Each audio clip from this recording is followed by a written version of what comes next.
Discussion is from here in New Orleans, and they will be presented by Dr. Arnaud Irimpen.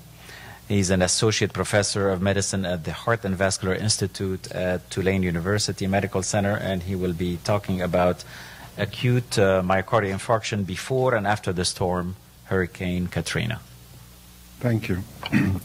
New Orleans, Louisiana experienced a terrible catastrophe, Hurricane Katrina, in 2005. Though hurricanes are not an unfamiliar event, Hurricane Katrina became a personal experience to many of us when neighborhoods which are familiar to our daily lives were devastated and beyond recognition. In subsequent years, similar events have occurred throughout the U.S. and the world. Whatever be the country or the people involved, it is likely that health-wise there will exist a negative impact. We considered what a natural disaster event would mean to the New Orleans community in terms of recovery, in the context of the overall health of the community. We proceeded to look at the heart health of New Orleans via admissions to Tulane Medical Center. As you know, it was very revealing in that we were able to show that 2 years post-Katrina, there was a threefold increase in myocardial infarctions.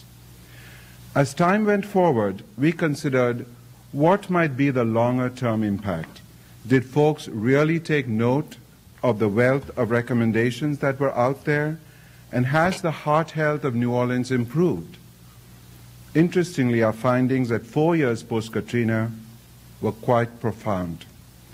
Our team noticed a number of new factors that were not the traditional risk factors, but can be regarded as late emerging factors, which may well be contributing to the disease post-catastrophe. In the case of New Orleans, 4 years post-Katrina, we found that the threefold increase in heart attacks persisted. Psychiatric comorbidities, for example, depression, schizophrenia, bipolar, and anxiety disorder, a history of coronary artery disease, and marital status were three new factors that emerged. These factors did not contribute in myocardial infarctions in the 2-year analysis. Well, they now seem to play a significant role as time has progressed.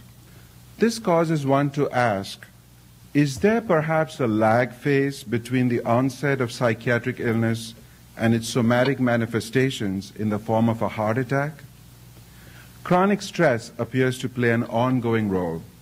Let's think about how people deal with chronic stress. Some people overdo those things which are detrimental to health: smoking, alcohol, substance abuse, overeating, undereating, perhaps saving time and money by eating fast foods or prepackaged foods.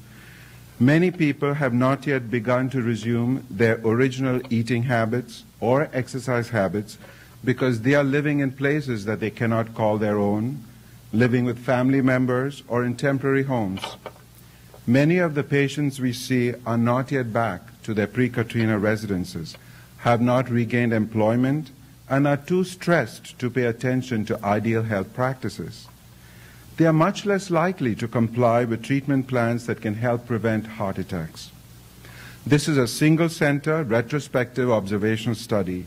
Patients admitted with myocardial infarction to Tulane Medical Center in the 2 years pre-Katrina and the 4 years post-Katrina, that's 5 months after the hurricane when the hospital opened, were identified with hospital records. We looked for differences in the incidence of myocardial infarction and compared the two groups, pre and post-Katrina, based on specific demographic and clinical data, that is, lab results, health insurance, first-time hospitalizations, medical non-adherence, smoking status, substance abuse, employment. In the post-Katrina group, there were 629 confirmed admissions for acute myocardial infarction out of a total census of 29,228 patients, 2.2%, as compared to 150 acute myocardial infarction admissions out of a total of 21,229 patients, 0.7% in the pre-Katrina group.